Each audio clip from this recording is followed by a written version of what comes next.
வளரும் விழி வண்ணமே, வந்து விடிந்தும் விடியாத காலை பொழுதாக விளைந்த கலை அன்னமே.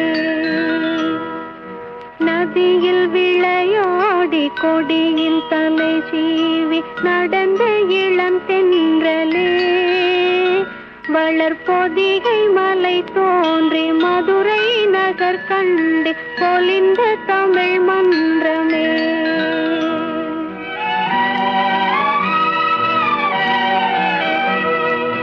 மலர்ந்து மலராத பாதி மலர் போல வளரும் விழி வண்ணமே.